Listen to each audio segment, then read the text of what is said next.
About Shambhala.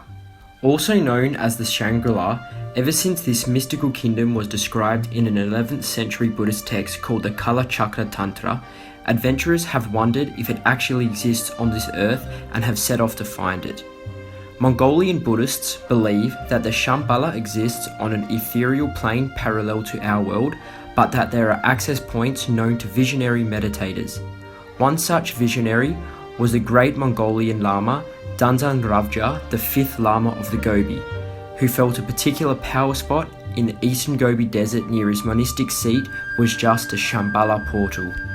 It was there that he built a symbolic replica of Shambhala, complete with instructions for pilgrims on how to use the site for creating good karma in this life and actually going to Shambhala in the next. Now completely rebuilt since the communist destruction in the 1930s, we invite you on a fully guided, once-in-a-lifetime journey into the Shambhala of the Gobi. Honouring the feminine at sunrise.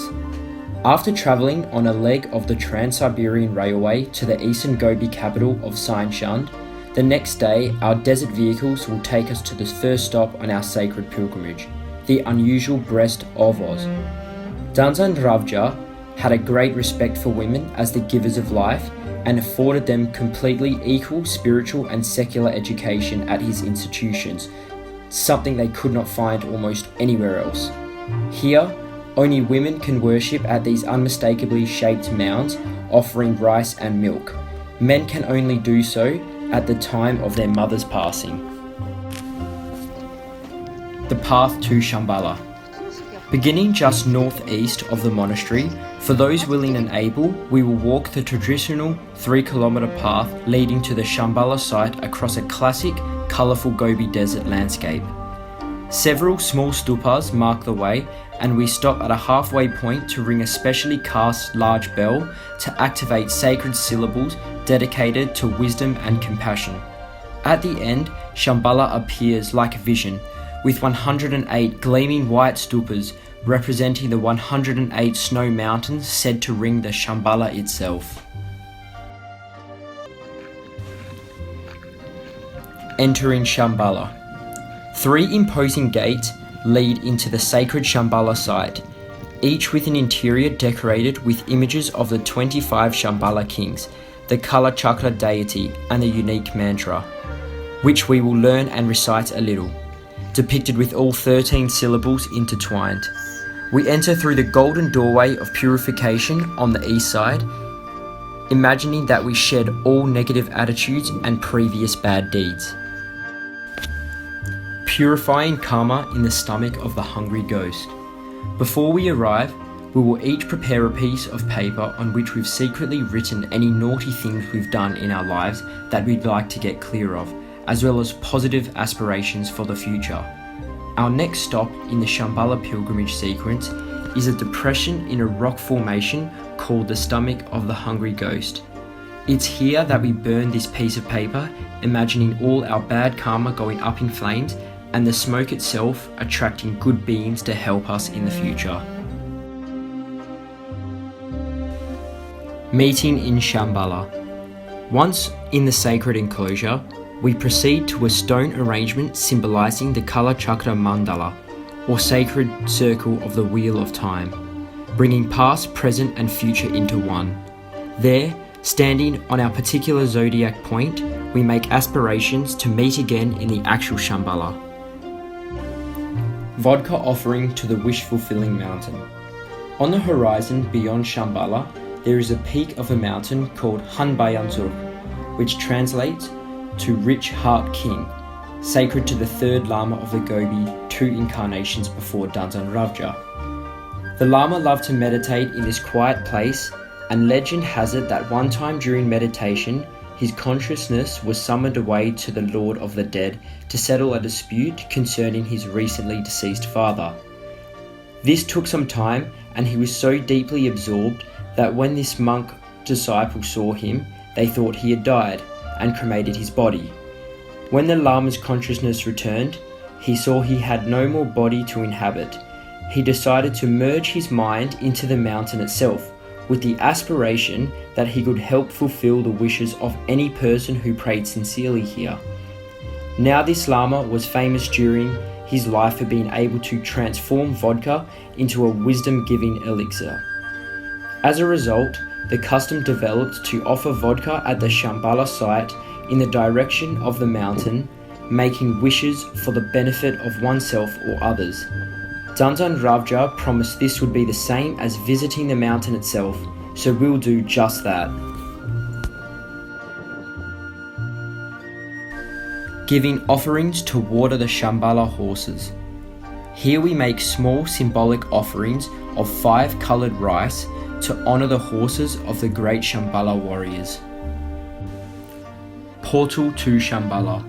The climax of the Shambhala pilgrimage is the mound on the west side topped by an oval, or sacred cairn, placed as if at the top of one skull, the highest spiritual point.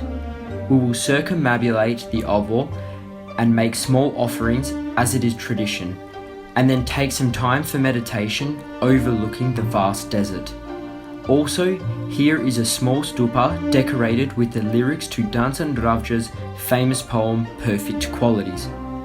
It's likely we will hear Mongolian groups singing its melody, as Danzan Ravjaa said that singing it there accumulated the same good karma as doing 1000 green Tara rituals. And don't be surprised if you see people singing it into their mobiles. It's the only place to get cell reception, and they want to share the good energy with friends and family.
Re-energize. The Shambhala site has the reputation of being one of the world's great places of energy concentration. We will join other pilgrims who lie on their backs in a certain place in order to feel rejuvenated and awake with positive energy. Securing your future place in Shambhala. Now, as we prepare to leave Shambhala, we will find a white stone to represent ourselves, whispering our names and placing the stones with a mound of thousands of others. Danzan Ravjaa said this would create the cause to be reborn directly into his entourage and become spiritually liberated in the actual Shambhala. Auspicious departure. Having completed the pilgrimage circuit, we depart from the Shambhala site through the silver doorway of compassion, forming the wish that whatever good we gained from our pilgrimage might be shared by all beings everywhere. Here we also resolve to do our best to treat others with kindness and compassion and to contribute to the enlightenment of our world.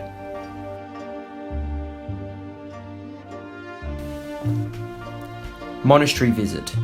Right after the reforms of the 1990, the faithful Gobi people began to rebuild Danzan Ravjaa's monastery called Hamaring Khid, or the monastery at the place shaped like a nose. Now 2 temples are complete, dedicated to Mongolia's great Buddhist traditions, the yellow, or virtuous, and the red, or ancient. This latter temple houses the famous statue of 10,000 knives.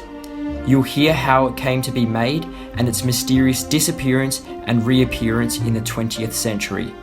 Nearby sites include a mystical spring formed where Danzan Ravjaa shot an arrow and a large new stupa with an interior gallery. Side trip: the 108 caves for 108-day meditation. Near the Shambhala site, we will visit the unique volcanically formed ravens, where Danzan Ravjaa and his advanced students dug out caves for rigorous meditation practice. You will see how they brick themselves in for 108 days with only a small slot for food and water. You will hear how they were required to grind down their special bowls each day until at about the 50-day mark they had to finish with no ordinary sustenance.